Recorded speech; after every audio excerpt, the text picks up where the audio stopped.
Students, now we are on the new chapter metallurgy. इस chapter में हमें study करना है कि कैसे मेटल्स को उसके ओर से एक्सट्रैक्ट करना है। तो इसके रिगार्डिंग कल हमने एक बेसिक पॉइंट्स कर लिए थे, जिसमें कि मेनली सभी स्टेप्स को हमने एक जर्नल फॉर्म में, शॉर्ट फॉर्म में डिस्कस किया था। तो आज हमें उन्हीं स्टेप्स को एक इलेबोरेटिव वे में स्टडी करना है। देखो हमने कल कौन कौन से स्टेप किए थे। अब मैं इन चीज़ों को हर लेक्चर में, हर स्टेप से पहले एक बार रिवाइज़ करता रहूँगा, क्योंकि ये स्टेप्स आपको भूलने नहीं हैं, ठीक। और जैसे जैसे करते रहेंगे, जो चीज़ एक्स्ट्रा ऐड होती रहेगी उसको भी रिवाइज़ करते रहेंगे। यही तरीका है इस चैप्टर को करने का, अदरवाइज़ ये चैप्टर बड़ा बोरिंग सा बन जाता है। अब देखो, कल हमने डिस्कस किया था कि आपके पास कोई भी ओर है, मीन्स कोई भी, मतलब अब हो सकता है कि वो एक जो ओर है वो एक स्टोन का पीस ही हो। उस स्टोन पीस में कुछ मेटल्स हैं, तो आप सबसे पहले क्या करोगे, उस स्टोन को क्रश करोगे। That process is known as pulverisation, also sintering, SINTERING लिखता हूँ मैं अभी। तो इस फर्स्ट स्टेप तो ये होगा। सेकेंड स्टेप में क्या करेंगे, उसमें से ओर को बाहर निकालेंगे। तो पहले आज ये दो स्टेप करने हैं हमें। तो first step is the crushing, और इसका एक नाम होता है पल्वराइजेशन, और या फिर इसको सिंटरिंग भी बोल देते हैं, SINTERING।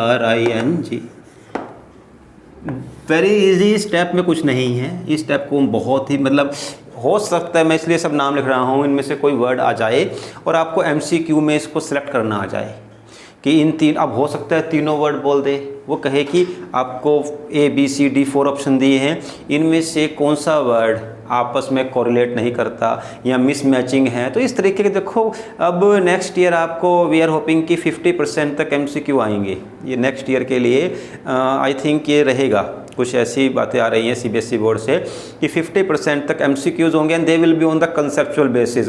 अब वो आपके नंबर बढ़ा भी सकते हैं और कम भी कर सकते हैं, क्योंकि MCQ में या तो 0 मार्क्स आएंगे या फुल मार्क्स आएगा। और कोई भी वहाँ पर ये नहीं है कि चलो बच्चे ने ठीक किया है, थोड़ा बहुत नंबर दे दो, कुछ लिखा है। वहाँ आपको या तो एग्जैक्टली 0 या 1, उसमें कोई भी डाउट या बच्चे ने कुछ तो ट्राई की है अटैम्प्ट करने की, ऐसा कोई पॉइंट नहीं आएगा। तो अब उन क्वेश्चंस के लिए आपको थोड़ा और अब थ्योरेटिकली ज़्यादा अपने आप को स्ट्रॉन्ग करना पड़ेगा। कुछ बच्चे सोच रहे हैं अच्छा हो गया है, मेहनत कम करनी पड़ेगी, बट मेंटल प्रिपरेशन ज़्यादा करनी पड़ेगी। आपको लिखना कम पड़ेगा, बट उसके लिए थिंकिंग प्रोसेस बढ़ जाएगी, और वो पहले से ही प्रैक्टिस होनी ज़रूरी है। तो क्रशिंग, पल्वराइजेशन या सिंटरिंग, इसका मतलब होता है कि आपने उस स्टोन पीस को या पेबल्स को किस में चेंज कर दिया है, पाउडर की फॉर्म में, क्योंकि पाउडर की फॉर्म में कन्वर्ट करके ही आप उसमें से ओर को निकाल सकते हो। तो पहला काम हो गया ये, first step is this. Now second step क्या होगा, second step is the concentration of ore. ये आज हम इसी को ही पूरा करेंगे, कंसंट्रेशन ऑफ ओर। अब देखो ओर क्या होता है, कल हम डिस्कस कर चुके थे। Ore is a substance in which the metal is present in sufficient amount, in such a sufficient amount that you can extract the metal economically from it. Means it is beneficial for you to extract the metal from this matter and you will get some economic value also from it. Means कि आपको कुछ economical benefit होगा। अगर आपको खर्चा आया है 5000 rupees, then you will be able to get 10, 20, 30, 50,000 rupees of metal from it, ठीक। तो कंस और तो हो गया जिसमें आपका मेटल लार्ज अमाउंट में है। अब और कौन कौन से होते हैं, देखो पहले मैं एक बार सभी ओर्स लिख देता हूँ जो ओर्स पॉसिबली प्रेजेंट होते हैं, ताकि हम लगभग उसके बारे में पता हो हमें, तो आगे भी इजी रहेगा। देखिए और कौन कौन से में जर्नल और जो मेन और हैं, जैसे एल्यूमिनियम के लिए होता है Al2O3, एल्यूमिनियम ऑक्साइड, इसको बॉक्साइट भी बोलते हैं, पढ़ा होगा 10th क्लास में या 9th क्लास में SST में, बॉक्साइट और। अच्छा, zinc sulphide, zinc oxide, Fe2O3 ferrous oxide, ferric oxide sorry, CuO, ठीक। अच्छा, CaCO3, कैल्शियम कार्बोनेट पढ़ा होगा आपने ये, ठीक। अच्छा, iron, aluminium, copper, calcium, zinc, और Cr2O3 क्रोमियम का और हो गया, और बस इतने ही और आपके लिए काफ़ी हैं, ठीक। ये ओर्स हैं।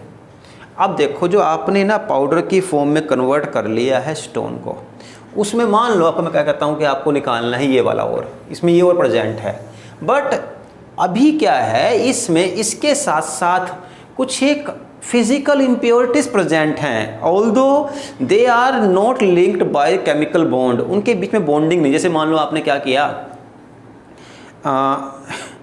सैंड और सोल्ट लिया, सैंड को और सोल्ट को मिक्स कर दिया, तो वो एक मिक्सचर है, उनके बीच में कोई बॉन्ड नहीं बना, कोई इलेक्ट्रॉन की ट्रांसफ़र नहीं हुई। ऐसे ही आपके ओर के साथ में physical impurity like sand, soil mix हैं, आपको उनको अलग करना है, वो प्रोसेस है कंसंट्रेशन ऑफ ओर। इसमें आप वो इम्प्योरिटी दूर करोगे जो उसके साथ जुड़ी हुई है। मीन्स आप यहाँ पे एल्यूमिनियम में से ऑक्सीजन को रिमूव नहीं करोगे, ना ही जिंक में से सल्फर को रिमूव करोगे, आप इन्हें ऑब्टेन करोगे, इनके साथ जो इम्प्योरिटीज़ हैं सैंड सॉइल की उनको दूर करोगे, तो वो होती है कंसंट्रेशन ऑफ ओर मेथड से। और अब देखो बहुत सारे ओर्स हैं, ये ऑक्साइड का ओर है, ये सल्फ़र लगा हुआ है सल्फाइड का ओर हो गया, ये लगा हुआ है ऑक्सीजन ऑक्साइड ओर हो गया, ये लगा हुआ है कार्बोनेट, ये कार्बोनेट ओर हो गया। तो अलग अलग ओर्स हैं। अब देखो हर एक ओर के लिए आप एक ही टेक्निक से सभी को कंसंट्रेट नहीं कर सकते, ठीक, अलग अलग मेथड लगते हैं।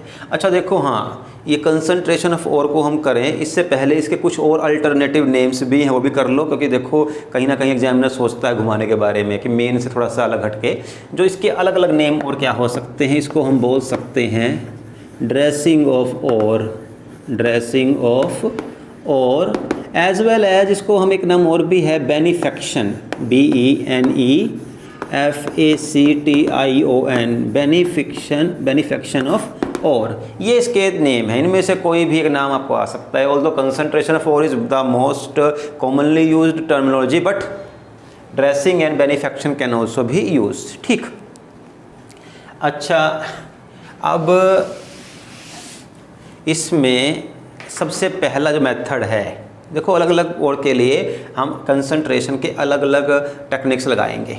सबसे पहले मैं इसको अब ए से लिख देता हूँ। सबसे पहला जो मेथड है वो होगा आपका, इसको हम या तो बोल देते हैं हाइड्रोलिक वॉशिंग,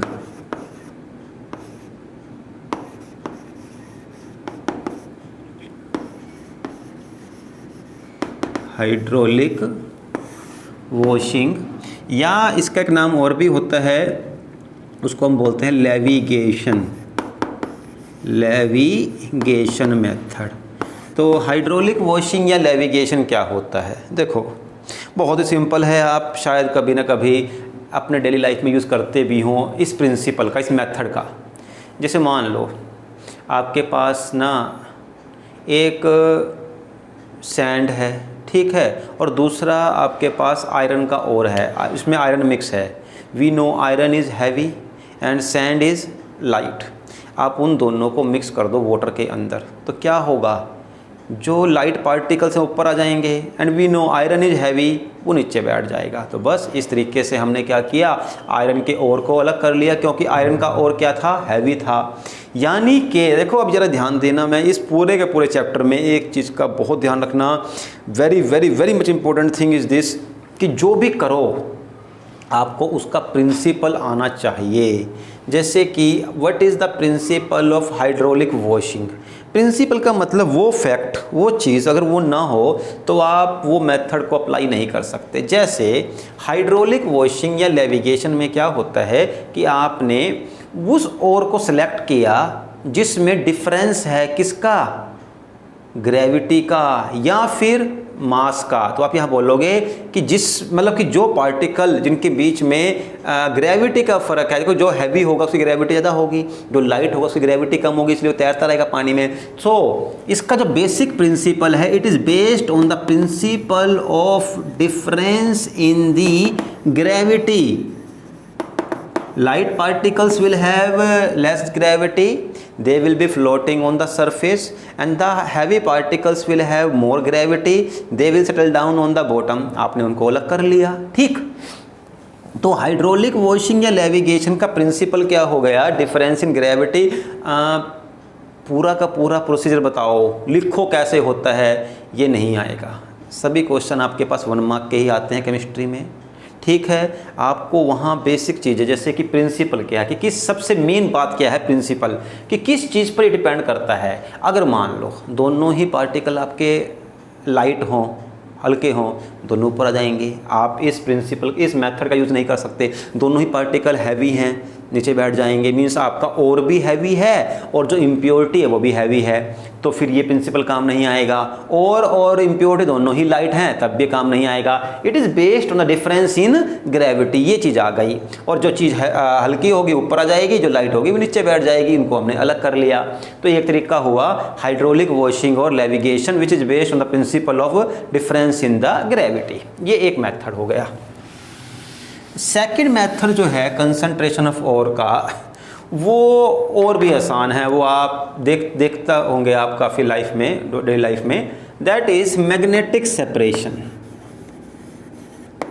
अब यहाँ तो देखो नाम से ही क्लियर हो जाना चाहिए, मैग्नेटिक सेपरेशन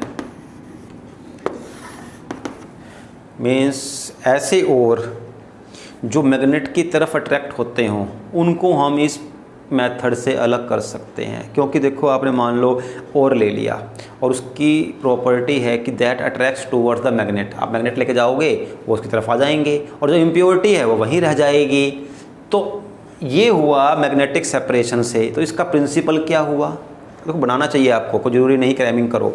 सो इसका प्रिंसिपल ये कह सकते हैं हम, it is based on the principle of difference in the magnetic power of और एंड इम्प्योरिटी। कि और इम्प्योरिटी की मैग्नेटिक पावर में डिफरेंस होना चाहिए। One should attract towards the magnet field and one should not attract towards the magnetic field, ठीक है। अब इसमें थोड़ा सा आप ज़रा ध्यान देना। देखो ये आपको डेली लाइफ में पता होना चाहिए। आयरन क्या है, मैग्नेट की तरफ अट्रैक्ट होता है, तो आयरन का और हो गया जैसे कि Fe2O3। क्रोमियम भी Fe2Cr2 क्रोमियम भी मैग्नेट की तरफ अट्रैक्ट होता है। देखो iron, chromium, manganese and tin होता है Sn, ये मैग्नेट की तरफ अट्रैक्ट होते हैं। Iron, chromium, tin and manganese Mn, ये अट्रैक्ट होते हैं टूवर्ड्स द मैग्नेटिक फील्ड। तो अब इसमें आयरन का और Cr, क्रोमियम का और, MnO2 मैग्नीज का और कौन सा बोला था मैंने, SnCl2 टिन का। ये चार जो हैं याद कर लेना आप।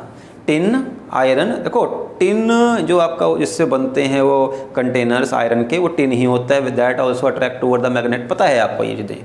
Iron, tin, chromium and Mn, ये सब मैग्नेट की तरफ अट्रैक्ट होते हैं। अब आ सकता है MCQ में। देखो आपको जब MCQ आने ही हैं 50%, तो उसकी तैयारी पहले करो। अब वो दे सकता है कि बताओ इन ऐसे ही कुछ 4 दिए होंगे, एक मिस करके कुछ और लिख देगा यहाँ पर, बताओ इसमें से कौन सा मैग्नेट की तरफ अट्रैक्ट नहीं होता है। तो सिंपल आप लगा लेना कि iron, chromium, tin and your manganese, ये वाले जिसमें होंगे वो सब मैग्नेट की तरफ अट्रैक्ट हो जाएंगे। And it is based on the principle of difference in magnetic power, ठीक। तो ये हो गया आपके पास।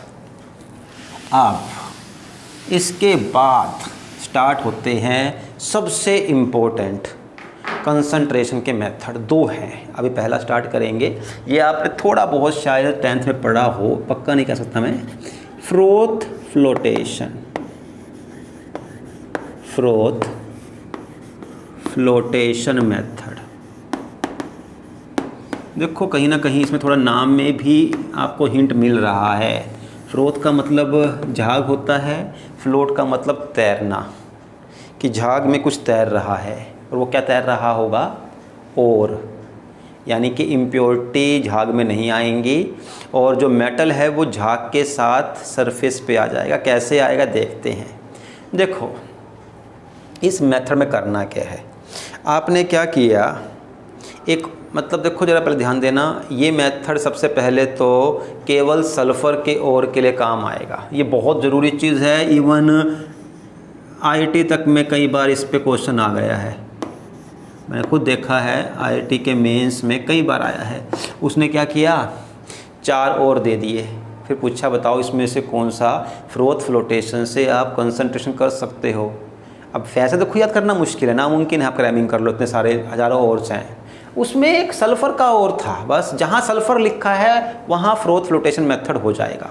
फ्रोथ फ्लोटेशन मतलब कि पर्टिकुलरली सल्फ़र के ओर के लिए ही है, और उसके पीछे एक बड़ी अच्छी कहानी भी है कि वो एक कंट्री थी, वहाँ पर ना मतलब एक जैसे कपड़े धोने वाले होते हैं जिसे हम वॉशरमैन, उसने क्या किया, एक बार नोट किया कि एक ना मतलब कि जैसे एक आपकी जो होते हैं मिल वगैरह या फैक्ट्री वगैरह, उसमें से एक पर्सन के कपड़े धोए, तो उसने ज़रा ध्यान दिया कि ना उस जब भी वो कपड़े धो रहा था ना, उसमें एक स्पेशल टाइप का मतलब कि कलर बन रहा था। तो देखा उसने, फिर नोट किया, तो बाद में जब वो उसका एक दोस्त था केमिस्ट, मतलब केमिस्ट का मतलब जो केमिस्ट्री पढ़ाते हैं, जो केमिस्ट्री पे काम करते हैं केमिकल्स पर, जब उससे डिस्कस किया तो उसमें निकल कर आया कि ये जो पर्सन है इसके कपड़ों के ऊपर सल्फ़र लगा हुआ था, सल्फ़र का और था, उसकी वजह से वो पार्टिकल ऊपर निकल के आ गए थे। तो वो एक वॉशरमैन की हेल्प से ये मेथड जो है डिस्कवर हुआ था।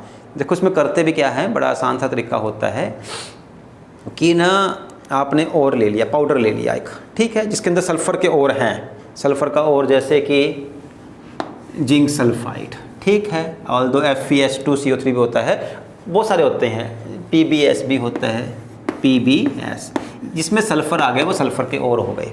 तो आपके पास एक पाउडर और है जिसमें सल्फ़र का और प्रेजेंट है, ठीक। अब क्या करो, आपने उसको ना एक बहुत अच्छे तरीके से पाइन ऑयल या किसी भी ऑयल से, मतलब पाइन ऑयल सस्ता पड़ेगा, तो पाइन ऑयल से उसको अच्छी तरह से मिक्स कर दिया। अब सल्फ़र के और की ये स्पेशलिटी होती है कि वो ऑयल के साथ मिक्स हो जाता है, सल्फ़र की जो है ऑयल के साथ मिक्स होने की टेंडेंसी होती है, तो उससे मिक्स हो गया। फिर आपने उसको पानी में डाल दिया और ज़ोर से हिलाया, बहुत ज़ोर से हिलाया। अब देखो, अगर आप खुद भी देखो, अगर आप ना मतलब थोड़ा सा ऑयल लेकर के वाटर में ज़ोर से हिलाओगे, क्या बन जाएगी, फ्रोथ, झाग बन जाएगी, फ्रोथ बन जाएगी। यही होता है इस मेथड में। जब आपने ये बीकर में, जिसमें कि वाटर भी रखा हुआ है, इसमें ऑयल डाल दिया, और के साथ क्या ऑयल है, ऑयल, और उसको ज़ोर से हिलाया तो झाग बन गई, और झाग जो है वो ऊपर आ गई, और इस झाग में ही साथ में क्या आ गया, सल्फ़र का और, क्योंकि सल्फ़र का और किससे जुड़ा हुआ था, ऑयल के साथ में, और झाग किसकी बनी होगी, ऑयल की, वाटर झाग बनाएगा नहीं।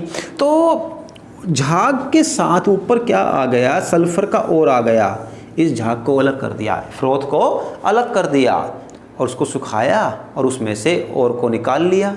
ये नहीं कि जिंक निकाला, जिंक सल्फाइड को अलग कर लिया, PbS लेड सल्फाइड को अलग कर लिया, झाग से अलग कर लिया, और यहाँ जो बाकी बचा वो क्या बची, सैंड, सोयल एक्सेट्रा, ठीक, तो उसको अलग कर लिया। ये है आपका फ्रोथ फ्लोटेशन मेथड। तो अब ये तो मैं केवल मेथड बताया मैंने, अब वो क्वेश्चन जो आने वाले हैं वो डिस्कस कर लेते हैं यहाँ पर, क्योंकि इन्हीं में से कोई क्वेश्चन आएगा जो आएगा। तो आपका देखो, सबसे पहले तो प्रिंसिपल करेंगे हम। Principle is the basic thing, principle of froth flotation method. अब ये क्या, किस बेसिक चीज़ पर काम कर रहा है, देखो इसका प्रिंसिपल ऐसा है कि अगर सल्फाइड का और ऑयल के साथ में ना मिक्स करे तो ये मेथड काम नहीं करेगा। यही इसका प्रिंसिपल है। बाकी थोड़ा टेक्निकल लैंग्वेज यूज़ करना अच्छा रहेगा। It is based on the principle of difference in the, अब स्टार्ट होता है principle, difference in the wetting property. Wetting का मतलब होता है उसका गीला होकर के उसके साथ में जुड़ जाना। Waiting property, difference in the wetting property of sulphur और एंड इम्प्योरिटी, सल्फर और इम्प्योरिटी की किस में difference, waiting property with oil and water. Means जो एक डिफरेंस है वेटिंग प्रॉपर्टी का, किसका, और का और इम्प्योरिटी का, और का और इम्प्योरिटी का वेटिंग प्रॉपर्टी डिफरेंस है, मीन्स उसके साथ गीला होने का, उसके साथ जुड़ करके एक कंपाउंड बनाने का। तो जो सल्फर के ओर हैं they will get weight by the oil, जो सॉल्यूशन के अंदर ऑयल प्रेजेंट है वो उसके साथ वेट हो जाएंगे, और जब वेट होएंगे उसका झाग बना देंगे और ऊपर आ जाएंगे। लेकिन जो इम्प्योरिटी है, impurity will not gate weight by the oil, it will get weight by the water, that's why वो वाटर में ही रह जाएगी। जो चीज़ वाटर साथ में वेट हो गई वाटर में रह गई, जो चीज़ वेट हो गई विद द और ऑयल वो झाग बना देगी, ऊपर आ जाएगी। तो डिफरेंस इन वेटेबिलिटी और वेटिंग प्रॉपर्टी, वो आप देखो थोड़े बहुत तो वर्ड ऊपर नीचे हो जाते हैं। अगर आप मुझे कहोगे कि दोबारा बताओ प्रिंसिपल, थोड़ा बहुत ऊपर नीचे वर्ड हो जाएगा, हमें क्रैम नहीं करना होता है।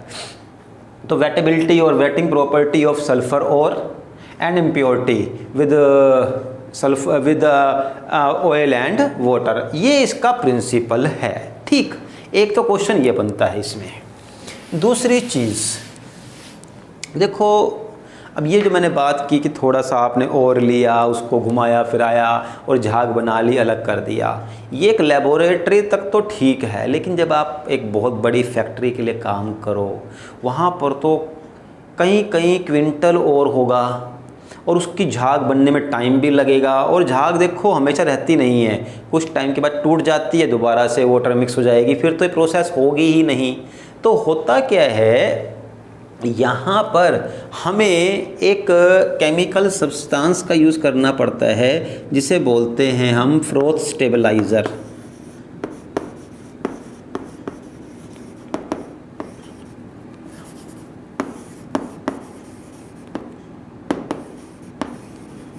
फ्रोथ स्टेबलाइज़र, ये फ्रोथ को स्टेबल करने में काम आता है। एनिलीन और क्रिजोल, अब ये वर्ड रखना याद, एनिलीन और क्रिजोल, इन दोनों ये केमिकल ऐसे हैं जो कि इसको फ्रोथ को स्टेबल करने में काम आएंगे, कि फ्रोथ जो है बहुत देर तक ब्रेक डाउन नहीं होगी, ताकि इतना टाइम मिल जाए कि पूरे सब्सटेंस की फ्रोथ बना करके उसको अलग कर लें। ठीक, तो क्वेश्चन आता है name the substance use as a, बहुत बार आ चुका है, एक बार नहीं, ये जो मैं जितने क्वेश्चन करवा रहा हूँ आपको बहुत बार आ चुके हैं। Name the substance use as a froth stabiliser in the froth flotation method, aniline और क्रिजोल, ये वो हैं जो काम करते हैं इसकी फ्रोथ स्टेबलाइजर के लिए। ठीक है, अच्छा, इसी में ही जो ऑयल है इसको हम क्या बोलते हैं, कलेक्टर, COLLECTOR, क्योंकि ये फ्रोथ की कलेक्शन में काम करते हैं। तो oil is known as collector. Oil जो है पाइन ऑयल ले सकते हो, पाइन ऑयल लिखना, अगर आप पूछे स्पेशली तो पाइन ऑयल का ही आप मेंशन करना, क्योंकि बुक्स में वही लिखा हुआ है, तो फिर की में वही आता है। कई बार टीचर थोड़ा सा फिर समझते हो आप कि वो देखते हैं की को, तो उसके ऊपर ज़्यादा भरोसा होता है, तो उसमें ज़्यादा छानबीन नहीं करते कि आपका आंसर सही या गलत है, दैट विल बी राइट। तो पाइन ऑयल जो है वो आप ले लेना यहाँ पर इस मेथड में। तो जो ऑयल होगा वो उसको हम बोलते हैं कलेक्टर। अब एक क्वेश्चन बड़ा अच्छा क्वेश्चन है ये, और देखा जाए तो बहुत ही लो लेवल का क्वेश्चन भी है जिसकी हम उम्मीद नहीं करते, बट आ चुका है कि what is the function of collector. अब इसने ऑयल नहीं बोला, कलेक्टर बोल दिया, बस इतना फ़र्क लेकर आया। तो what is the function of oil, वही कलेक्टर का होगा। The function of oil is to increase the wetting property of the sulphur oil, कि जो ऑयल की वेटिंग प्रॉपर्टी है, and also increase the non wettability of ore with the water, कि ore की ना वाटर के साथ नॉन वेटेबिलिटी को भी बढ़ाएगा। मीन्स ये कुछ ऐसा करेगा कि ऑयल जो है ये और है वो वाटर के साथ में वेट ना हो, किससे हो जाए, ऑयल के साथ में। तो ये ऑयल का ही काम होता है। It decreases the wettability of ore with the water के साथ इसकी वेटेबिलिटी कम कर देगा। अब अगर वाटर के साथ वेटेबल नहीं होगा तो फिर ये झाग की फॉर्म में ऊपर आ जाएगा। तो it increases the wettability with oil collector और डिक्रीजेज विद वाटर। ठीक, और इसके साथ जो लास्ट क्वेश्चन बचता है इसका, देखो अब ये कोई ज़रूरी नहीं है कि जिस जगह पर आपने और को डिस्कवर किया है कि वहाँ पर उस सॉइल के अंदर या उस स्टोन के अंदर एक ही टाइप का ओर है, हो सकता है, और मैं एग्जांपल जो ले रहा हूँ यही आएगा, इसके अलावा आएगा भी नहीं, zinc sulphide and PbS lead sulphide. हो सकता है कि उस जगह पर दोनों ही सल्फर के ओर प्रेजेंट हों। अब अगर आप यूज़ करो फ्लोटेशन मेथड का तो क्या होगा, दोनों और ऊपर आ जाएंगे, फिर तो मुश्किल हो गई, उन्हें कैसे अलग करेंगे, नामुमकिन हो जाएगा। फिर हमें तो चाहिए क्या होता है, प्योर फॉर्म में, ताकि आगे उसमें से हम मेटल को निकाल सकें। अब दोनों आ गए और इम्प्योर का कोई बेनिफिट होता नहीं हमारे लिए। तो इस कंडीशन में जब दो सल्फ़र के ओर प्रेजेंट हों और हमें करनी हो फ्रोथ फ्लोटेशन, तो उस कंडीशन में एक केमिकल का यूज़ करते हैं, ठीक है। और वो केमिकल क्या करता है, उसका नाम क्या, पहले तो नाम लेते हैं, किस कैटेगरी का नाम है, मतलब क्या वो केमिकल है, उसे बोलते हैं हम डिप्रेसेंट, DEPRESSANT, डिप्रेसेंट। डिप्रेसेंट का, अब डिप्रेसेंट का काम क्या होता है, देखो नाम में है डिप्रेसेंट, मीन्स डिप्रेस करना, नीचे कर देना, दबा देना। ये क्या करेगा, इन दो ओर में से किसी एक ओर को नीचे दबा देगा, मीन्स उसको झाग में कन्वर्ट नहीं होने देगा, फ्रोथ नहीं बनने देगा, और दूसरे को फ्रोथ की फॉर्म में ऊपर ले आएगा। ये काम होता है डिप्रेसेंट का। It will allow one ore to form the froth and it will prevent the formation of froth of the other ore. एक सल्फाइड ओर की फ्रोथ बनाने में हेल्प करेगा, एक को नहीं बनाने देगा। अब जरा ध्यान देना, देखो हम जो अब क्वेश्चन बहुत बार आ चुका है, name the chemical which is used at depressant, तो वो साइनाइड, या तो NaCN सोडियम साइनाइड, या KCN साइनाइड, सोडियम या पोटाशियम साइनाइड, इसको यूज़ करते हैं as a depressant. So sodium और potassium cyanide is use as a depressant here, ठीक। अब ये करता कैसे है, देखो ज़रा, आपने क्या किया, ये बीक मतलब बहुत बड़ा एक वेसल है, इसमें ZnS भी प्रेजेंट है, PbS भी प्रेजेंट है, और आपने इनमें से कोई एक डाल दिया। फॉर एग्जांपल आपने डाल दिया NaCN, आपने NaCN को ऐड कर दिया। तो NaCN क्या करता है, ये जिंक सल्फाइड के साथ रिएक्ट कर जाएगा, तो means ZnS will react with the NaCN और एक कॉम्प्लेक्स कंपाउंड बनेगा। अब ये कॉम्प्लेक्स कंपाउंड क्या है, ये आपके पास एक बिल्कुल ही अलग से चैप्टर है, वहाँ इसकी डिटेल स्टडी होगी। सो इसको उस पॉइंट तक के लिए आप पेंडिंग स्टेट में छोड़ दो। बस इतना रखो याद कि कॉम्प्लेक्स कंपाउंड में इस टाइप की मैप जो ब्रैकेट का यूज़ करते हैं, इस तरीके के सिंबल का, ये ब्रैकेट का मतलब है कि आपका कंपाउंड कैसा है, कॉम्प्लेक्स। और कॉम्प्लेक्स कंपाउंड में हमेशा यहाँ पर हम जो भी डी ब्लॉक एलिमेंट हैं उसको लिखते हैं, यहाँ कौन सा है, Zn, तो ये Zn, और यहाँ पर क्या आ जाएगा आपके पास Cn टाइम्स 4, और इधर से यहाँ पर 2 नेगेटिव, ठीक है। तो ये आपके पास क्या हो गया, देखो Zn जुड़ गया विद द Cn। अब क्योंकि देखो अभी Zn कन्वर्ट हो गया, ZnS किस में कन्वर्ट हो गया, Zn में, इस वजह से अब ये फ्रोथ नहीं बनाएगा, क्योंकि फ्रोथ तब बननी थी जब जिंक के साथ में क्या लगा होता, सल्फ़र। अब क्या हुआ, NaCN ने सल्फ़र को रिमूव कर दिया, इस वजह से ये अब झाग नहीं बनाएगा, और ये जो कॉम्प्लेक्स कंपाउंड है हैवी होता है और ये नीचे बैठ जाएगा, ठीक। और अब PbS ये रिएक्ट नहीं करेगा विद NaCN, और ये झाग की फॉर्म में, फ्रोथ की फॉर्म में ऊपर आ जाएगा, फिर उसको अलग कर लेंगे, ठीक है। तो ये था काम डिप्रेसेंट का। सो व्हाट इज, अब देखो डिप्रेसेंट का फंक्शन भी बहुत पूछ चुके हैं, what is the function of depressant. The function of depressant is to prevent the formation of froth of one sulfide ore, and it will allow only one sulfide ore to come in the form of froth on the surface। ये केवल एक ही और को froth बनाने देगा और surface पे आने के लिए अलाउ करेगा, ठीक। चलो ये हो गया हमारा फ्रोथ फ्लोटेशन। और अब आज का लास्ट मेथड है, ये केमिकल मेथड है। अब देखो फिर वही बात, हर लाइन का कहीं ना कहीं सिग्निफिकेंस हो जाएगी जब आपके पास जो नेक्स्ट ईयर का पेपर आने वाला है कंसेप्चुअल बेसिस है, बड़ा टिपिकल हो जाता है उस कंडीशन में अच्छे नंबर स्कोर करना। मैं कह रहा हूँ कि उसके लिए थोड़ा सा और आप तैयारी करना स्टार्ट कर देना तरीके से, बहुत डीपली पढ़ना पड़ेगा आपको एनसीईआरटी बुक को भी। ऑल्दो नोट्स में सारी एनसीईआरटी वैसे इंक्लूड है, आप नोट्स में से कोई भी लाइन को मिस नहीं कर सकते या सोचो कि ये इंपॉर्टेंट नहीं है तो गलत बात होगी। Every line is important in the notes, ठीक है। कोई भी मैंने एक्स्ट्रा चीज़ नहीं लिखी हुई है जो जरूरत नहीं थी जिस चीज़ की। तो next method is the chemical method of concentration of ore. अब देखो क्वेश्चन बन गया यहाँ पे, इस लाइन में ही बन गया कि बताओ कौन सा केमिकल मेथड है। जो अब तक हमने यूज़ किए फिजिकल मेथड्स थे, क्योंकि वो कहीं ना कहीं उसकी मैग्नेटिक प्रॉपर्टी या उसकी डेंसिटी या अभी जो हमने किया उसकी जो एक वेटेबिलिटी प्रॉपर्टी है उस पर डिपेंड कर रही थी। ये सब एक फिजिकल प्रॉपर्टीज़ थी।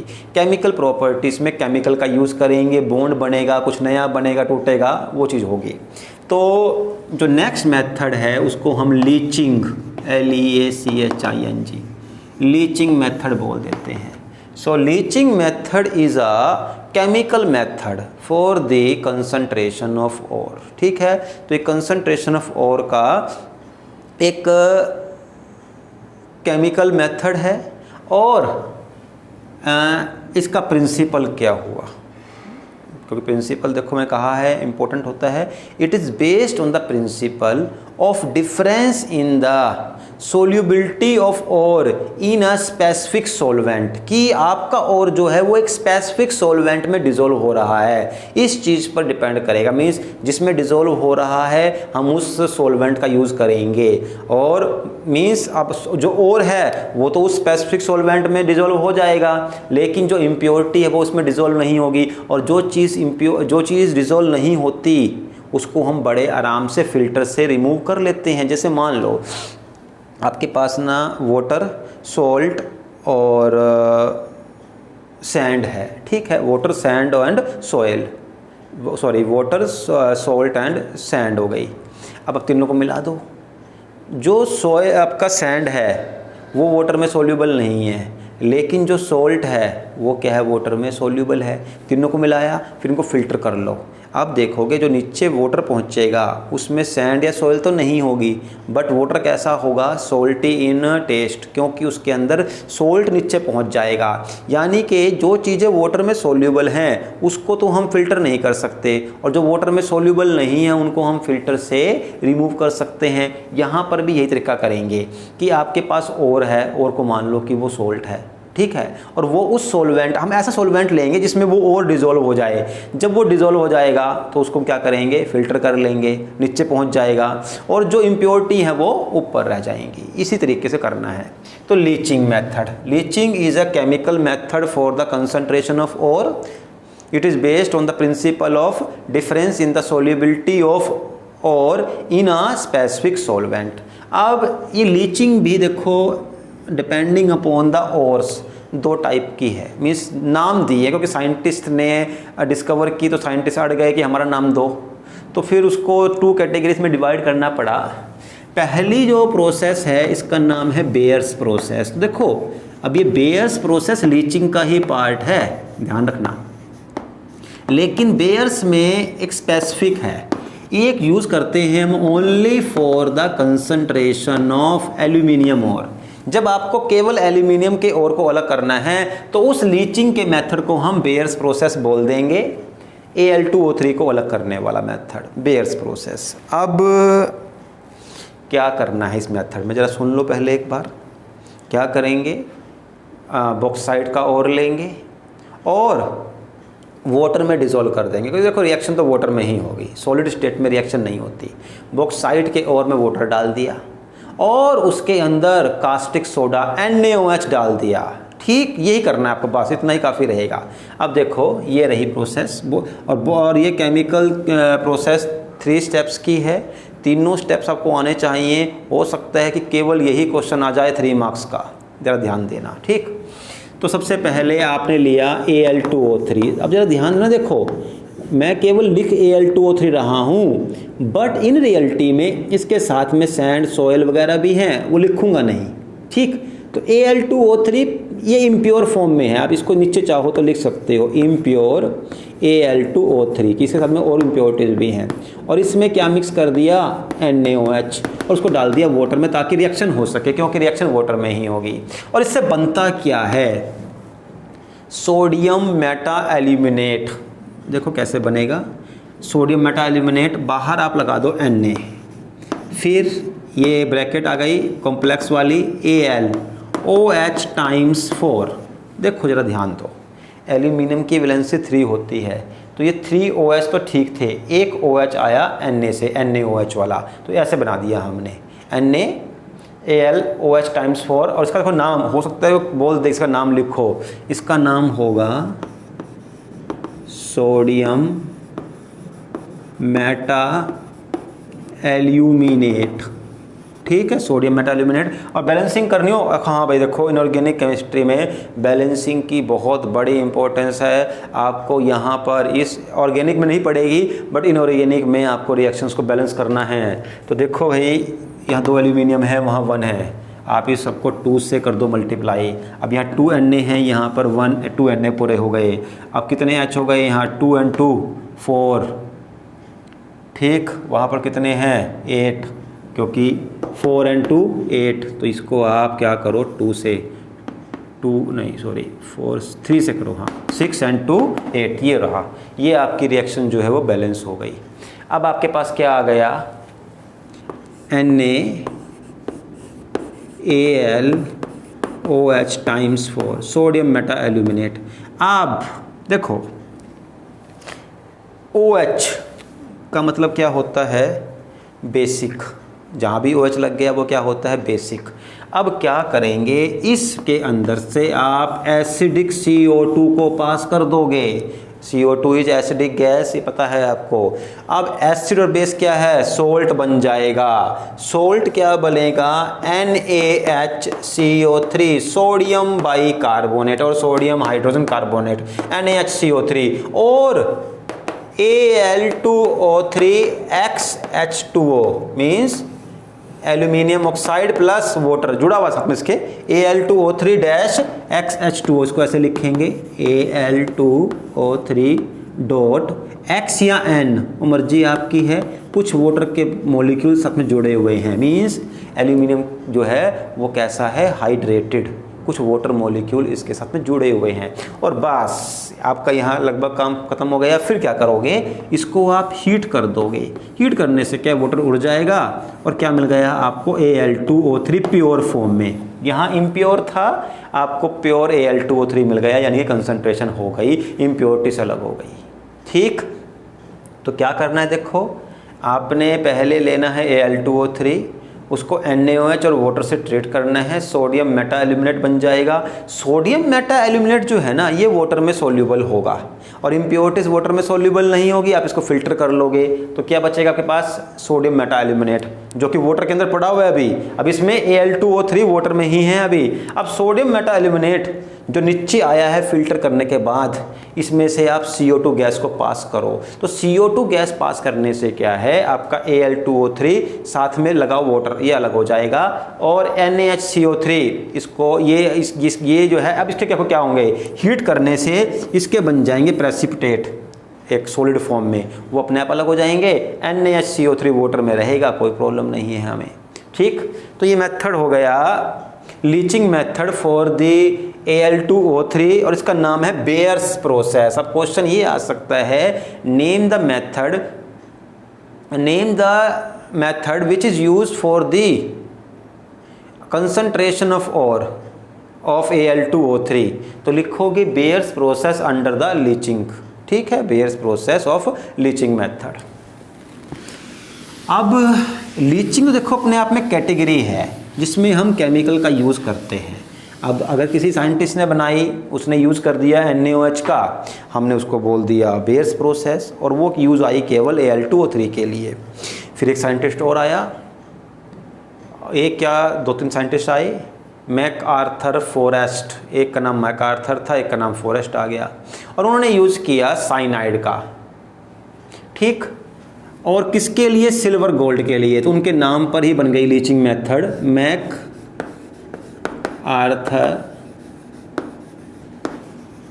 Forest, MacArthur Forrest cyanide, क्योंकि इसमें साइनाइड केमिकल का यूज़ किया, इसको बोलते हैं MacArthur Forrest cyanide process. अब देखो क्या होता है इस MacArthur Forrest cyanide process के अंदर। देखो यहाँ पे क्या करते हैं हम, या तो सिल्वर लेंगे या gold. Means this method MacArthur Forrest cyanide process is exclusively for the AG और AU, सिल्वर या गोल्ड के लिए होगा। तो मैं पहले सिल्वर ले लेता हूँ, AG प्लस, अब देखो साइनाइड या तो आप लोगे NaCN या KCN, सोडियम या पोटाशियम साइनाइड। अब देखो जो NCERT बुक में दी हुई है मैं वही लिखूंगा, आयोनिक इक्वेशन। ऑल्दो मैं इसको भी करता हूँ क्लियर कैसे आप इसको सिंपल वे में कर सकते हो, बट आयोनिक ही ट्राई करना आप, क्योंकि वैसे ही आती है, फिर की में जैसी आती है टीचर भी थोड़ा सा उसके यूज्ड टू होता है। तो आयोनिक का मतलब क्या हुआ, NaCN में से Na देखो जब वाटर में डालो टूट जाएगा, तो इसको CN नेगेटिव लिख सकते हैं, ठीक है। Na पॉजिटिव बाहर चला गया, प्लस क्योंकि ये आयन बना है तो वाटर में तो रहेगा ही रहेगा, देखो यहीं से पता लग गया वाटर में होगा रिएक्शन। प्लस यहाँ पर मुझे O2 ऐड करना है, ऑक्सीडेशन करनी है। क्यों करनी है वो समझ लो, भूलोगे नहीं फिर। देखो ये सिल्वर इस CN से जुड़ेगा, अब इस पे चार्ज नेगेटिव है, ये क्या है न्यूट्रल, इसकी ऑक्सीडेशन करनी जरूरी है। बाय ऑक्सीडेशन इस पे चार्ज क्या आ जाएगा, पॉजिटिव, उसके लिए लगाया है हमने O2। O2 जो है इसके ऊपर चार्ज को इंड्यूस करेगा, पॉजिटिव वाला चार्ज, क्योंकि ऑक्सीजन इलेक्ट्रॉन खींचेगा, इस पे पॉजिटिव चार्ज आएगा, दोनों जुड़ जाएंगे, ठीक। अब देखो भाई यहाँ पे आपके पास ये आ गया Ag, तो यहाँ क्या बन गया आपके पास AgCN प्लस, अब देखो यहाँ पे आपके पास क्या बचा हुआ है, बाकी AgCN तो आ गया, और क्या बचा हुआ है जो बन सकता है। यहाँ पर देखो ध्यान देना, एक तो आपके पास बचेगा OH नेगेटिव। अब वो OH नेगेटिव क्या है, जैसे मान लो यहाँ पर होता NaCN तो ये बनता NaOH, ऐसे ही बनता यहाँ पर होता KCN, यहाँ बनता KOH। ये आपके पास क्या आ गया, AgCN। ऑल्दो ये AgCN ऐसे नहीं आएगा, इसको मैं थोड़ा सा और बताता हूँ आपको, जो जिस तरीके से आएगा ये कॉम्प्लेक्स कंपाउंड की फॉर्म में आएगा, वो लिखना आप, सिंपल फॉर्म में मत लिखना। देखो कैसे होगा, इसको लिखोगे आप AgCN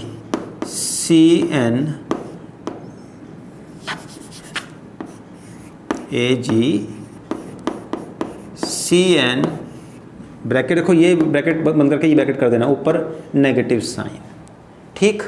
अब ये नेगेटिव साइन किसके लिए आया बताता हूँ मैं, प्लस, उसके बाद OH नेगेटिव, ये रहा कंप्लीट। अब पहले पूरा कर देता हूँ इसको। अब ये आपके पास आया AgCN, और सॉरी CN ट्वाइस था यहाँ, AgCN ट्वाइस और नेगेटिव। अब क्या करो, इससे ज़्यादा रिएक्टिव, मीन्स इसको हमें अलग करना है प्योर फॉर्म में, इससे ज़्यादा रिएक्टिव मेटल ले लो, जैसे कि जिंक ले लो, जिंक ले लिया।